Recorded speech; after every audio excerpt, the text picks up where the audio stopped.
मैं रानी हुई, अभी अभी मेरी शादी हुई है। अच्छा घर और अच्छा पति मिला है। राजीव नाम है उनका। उनके पिता के ये 2 भाई है, छोटे भाई की अभी पढ़ाई चल रही है। इनकी अच्छी एक दुकान है जिसे यह पापा जी और मम्मी जी संभालते हैं।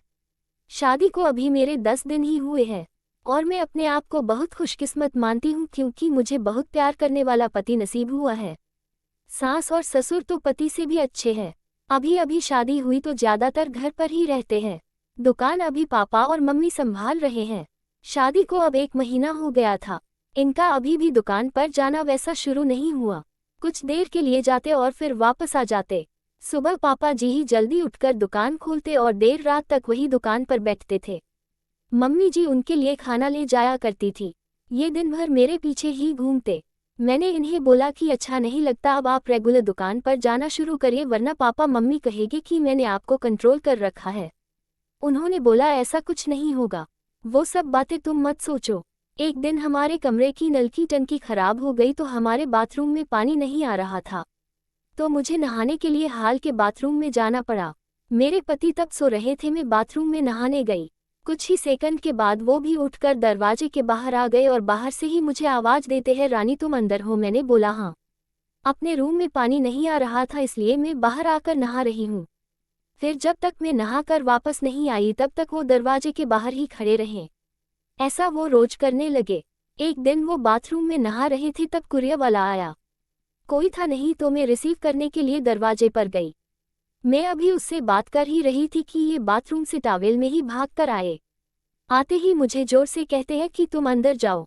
फिर उसके जाने के बाद किचन में आकर मुझसे कहते हैं कि इस तरह अनजान आदमी से बात करना सेफ नहीं है, तुम ध्यान रखा करो। फिर इसके बाद मैंने कई बातें देखी, जैसे जब हम बाहर जाते थे तब वो मुझे इधर उधर नहीं देखने देते थे। कहीं खाना खा रहे होते थे तो मेरी नज़रें कहाँ है, मैं किसे देख रही हूँ देखते थे। बार बार अपनी जगह बदलते रहते थे। मेरे पति का ये स्वभाव मेरे सास ससुर भी देख रहे थे। एक दिन पापा ने उन्हें दुकान के काम से बाहर जाने को कहा तो उन्होंने मना कर दिया। फिर पापा को ही जाना पड़ा। वो बस मेरे पीछे ही रहते, फ़ोन पर मैं किससे बात कर रही हूँ मेरे फ़ोन में नंबर और मैसेज भी चेक किया करते।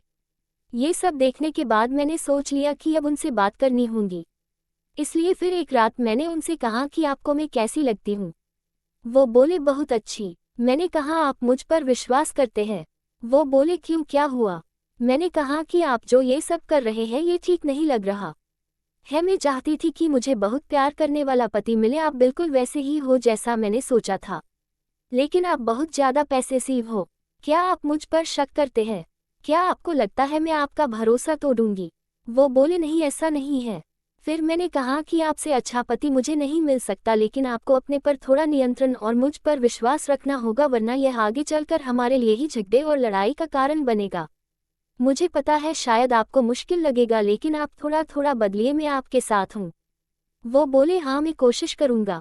अगली सुबह मैंने उनको उठाया और कहा कि दुकान आप जाएंगे और खाने के पहले नहीं आएंगे। मैं घर में ही हूँ, चाहे तो आप फ़ोन कर लेना। वो जैसे तैसे मन मार कर गए।